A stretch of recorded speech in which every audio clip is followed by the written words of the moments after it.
अच्छा भाई, अभी अच्छा क्वेश्चन है। पहले मैं चाहता हूँ कि आप इसकी खुद से भी एडजस्टमेंट्स पढ़ लें। अच्छा, मैं इसमें कॉस्ट ऑफ सेल्स निकलवा लूँगा क्योंकि जो मेन चीज़ हैं वो आप देख लें। तो सबसे पहले कॉस्ट ऑफ सेल्स में क्या आएगा भाई? ओपनिंग इन्वेंट्री, वो कितनी लिखी हुई है? 620। परचेजेस, अब ये फॉर्मेट चल रहा है, इसमें कोई समझने की जरूरत नहीं है, सबको ये पता है फॉर्मेट क्या है।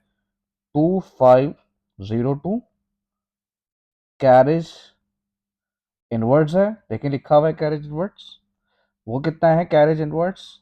8। लेस होगा रिटर्न आउटवर्ड्स, जो कि लिखा हुआ है देखें 11। रिटर्न आउटवर्ड्स लेस होगा 12। लेस क्लोजिंग इन्वेंट्री में आएगा, ये जो लिखी हुई है 585। अब इसकी एक एडजस्टमेंट है, एडजस्टमेंट नंबर 1, जिसमें कह रहा है कि रेवेन्यू में इंक्लूड किया हुआ है सेल ऑन रिटर्न बेसिस। अब आपको पता है कि sale on return basis transaction होती ही नहीं है, और आपने इसे रिकॉर्ड की हुई है, तो आप पूरी ट्रांजैक्शन को रिवर्स करोगे, सेल्स को भी कम करोगे, सेल्स में भी कम करोगे, और क्लोजिंग इन्वेंट्री में आप ऐड करोगे, सही ना? जाहिर सी बात है, आपने सेल की होगी, आप इन्वेंट्री को अपने पास से हटा दिया होगा। जब आप रिवर्स करोगे तो आप क्लोजिंग इन्वेंट्री को अपने पास ऐड करोगे। अब देखो जो उसने लिखा हुआ है ना, वो 40,000 सेलिंग प्राइस दी हुई है। हम इन्वेंट्री को रिकॉर्ड करते हैं कॉस्ट पे। तो अब आप देखो मार्कअप है 25%, तो इसको आप कॉस्ट बना लेंगे 40,000 इंटू 100/125। रेशियोज वगैरह अगर आपने किया हुआ होगा तो आपको ये सब करना आना चाहिए कि मार्कअप से किस तरह से, कॉस्ट से, मार्कअप से करके कुछ भी चीज निकालते हैं। तो ये आ जाएगा आपका 32। तो ये क्लोजिंग 6172501, ये आपका हो गया बेटा कॉस्ट ऑफ सेल्स। अब जो एडजस्टमेंट वाली चीजें वो मैं करवा देता हूं। जैसे एडमिन एक्सपेंस है, एडमिन एक्सपेंस आपके पास लिखा हुआ है 608, ऊपर लिखा हुआ है। आप जरा देख लें इसकी एडजस्टमेंट। एडजस्टमेंट देखें भाई, सबसे पहली बात है, ये देखें एडजस्टमेंट नंबर 5 में कह रहा है admin wages and salaries accrued. Accrued आपको पता है ऐड होगा 15। उसके बाद डेप्रिसिएशन आ जाएगा। डेप्रिसिएशन देखें, एक तो ये आ रहा है एडमिन में, और एक ये आ रहा है एडमिन और डिस्ट्रीब्यूशन में, दोनों आ रहा है। फिक्सचर एंड फिटिंग आ रहा है आरबीएम के थ्रू। आरबीएम में क्या होता है? कॉस्ट जो आपको दी हुई है 840, इसमें से प्रोविजन फॉर डेप्रिसिएशन माइनस करेंगे। सब चीजें लिखी हुई है, आपको सिर्फ निकालनी है। ये हो गया 78। फिर इसने मोटर व्हीकल का भी लिखा हुआ है। ये देखें मोटर व्हीकल का इसने लिखा हुआ क्या है? 75% डिस्ट्रीब्यूशन में जाएगा और 25% एडमिन में जाएगा। अब ये भी आरबीएम से थ्रू होगा। कॉस्ट में से आप पुराना डेप्रिसिएशन माइनस करेंगे इनटू 25%, ये आ जाएगा डेप्रिसिएशन। और जो डेप्रिसिएशन आ जाएगा उसका देखें एडमिन में कितना जा रहा है? 25%, ये आ जाएगा 6। अच्छा, उसके बाद कह रहा है कि जो प्रोविजन है ना, कह रहा है प्रोविजन भी एडमिन में जाएगी। और प्रोविजन जो है वो क्रिएट है, इसका मतलब है फर्स्ट टाइम प्रोविजन आ रही है। तो आप प्रोविजन निकालेंगे, कैसे निकालते हैं भाई प्रोविजन? डेटर्स कितने थे आपके? डेटर्स थे आपके पास, ऊपर देखें ये रहा, ट्रेड रिसीवेबल थे आपके पास 640। अब इसमें एक एडजस्टमेंट होनी चाहिए, और वो एडजस्टमेंट क्या होनी चाहिए भाई? कि जो सेल्स रिटर्न हुई है, रिटर्न कह रहा हूं sorry, sale on return basis है, उसको आपको रिवर्स करना है। आपने क्रेडिट सेल्स को रिकॉर्ड की भी होगी, तो आप सेल्स को भी हटाएंगे, और आपका डेटर भी कम हो जाएगा, ट्रेड रिसीव भी कम हो जाएगा। -40, सेल्स इतनी थी, इंटू 3%, तो ये आपके पास आ रहा है 18। ये हो गया आपका एडमिन कॉस्ट। अब इसका एक और करते हैं, एडमिन के बाद डिस्ट्रीब्यूशन। देखें भाई, डिस्ट्रीब्यूशन आपके पास दी हुई है 937। फिर एक एक चीज इसमें आपको लिखी हुई है, लाइसेंस फीस। देखो एडजस्टमेंट नंबर 3 देखो, included in distribution cost 24,000 in respect of delivery vehicle licence for the year ended 31 March. 31 March year ended.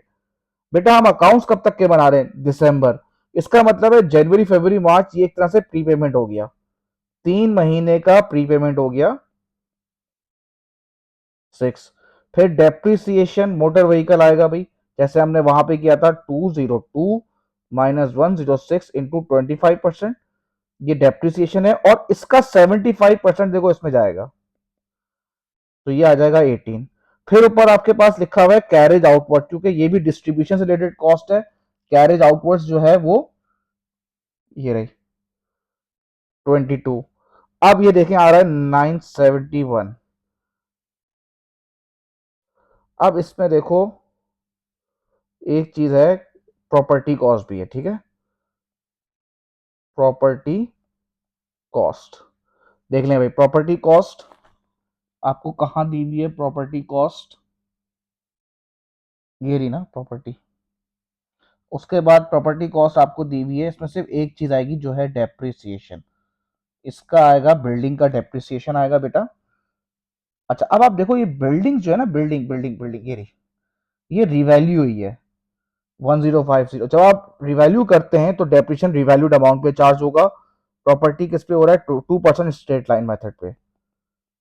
तो ये आपने 21, ये हो गया आपका 260। अच्छा उसके बाद से कह रहा है कि करंट एसेट बताओ। भाई करंट एसेट में तो एक तो क्लोजिंग इन्वेंट्री है जो हम ऑलरेडी निकाल के आए हैं, वहां से निकाल लो। ट्रेड रिसीवेबल आपको कितना दिया हुआ है? 640। इसमें से sale on return basis minus करेंगे और प्रोविजन भी माइनस करेंगे, तो ये आ रहा है 582। अदर रिसीवेबल में आपके पास एक प्रीपेमेंट है 6, तो ये हो गया आपका करंट एसेट। फिर वो कह रहा है सॉरी के शेयर इक्विटीज बनाओ। इक्विटी में क्या आता है भाई? इक्विटी जो शेयर कैपिटल है उसमें क्या आता है? ऑर्डिनरी शेयर कैपिटल दिया हुआ है, शेयर प्रीमियम दिया हुआ है।